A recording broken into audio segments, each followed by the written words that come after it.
Hi folks, I'm Chris Marshall with Woodworkers Journal magazine. Triton Precision Tools makes its TWX7 Workcentre more versatile for woodworkers by offering this 10-inch contractor saw module as an accessory.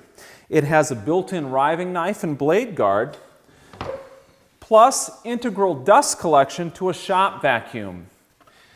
And it simply pivots down into the Workcentre's table and locks in place with two finger-operated locks. If you're like most woodworkers, you'll probably use the contractor saw module most often for making rip cuts in solid wood and sheet goods, and it's certainly up to that job. But setting the rip fence on the Workcentre is a little different than other table saws you may have used. I'll show you what I mean. Most table saws in the US, like this one, have a T-square style rip fence. It's got a clamp on the front end, and it rides along a rail on the front of the saw.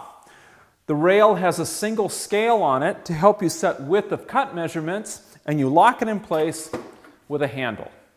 Triton's aluminum rip fence is just the opposite. Instead of one clamp mounted to the fence, the Workcentre has 4 of these orange clamps that are mounted to the table. And instead of one rail along the front of the saw, this rip fence has 2 rails attached to it on each end, and they move with it when you move the rip fence. Both of the rip fence's rails are marked with an imperial scale to help you set cutting widths, and in front of that, there's this little plastic cursor that's screwed to the Workcentre's framework. Now, setting up a rip cut is pretty easy.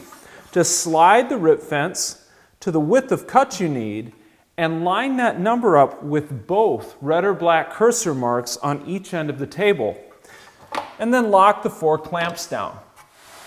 Now the rip fence is aligned and locked parallel to the blade.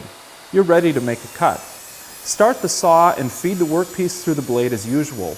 If there's less than about 6 to 8 inches between the blade and the fence, be sure to use a push stick to guide the end of the cut.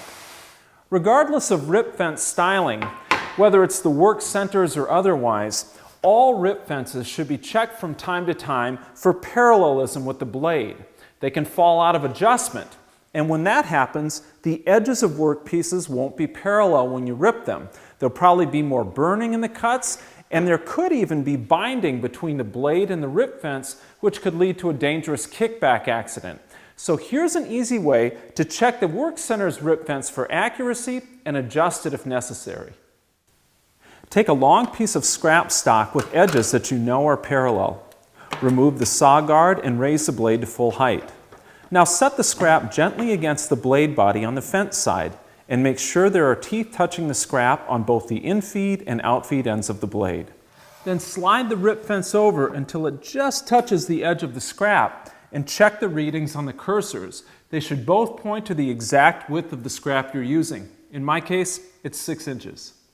If either cursor is off the mark, loosen the 2 set screws that hold it in place and shift the cursor until it aligns properly with the fence scale. Then tighten the set screws again. And now you can be sure the blade and rip fence are parallel for making accurate and safe rip cuts.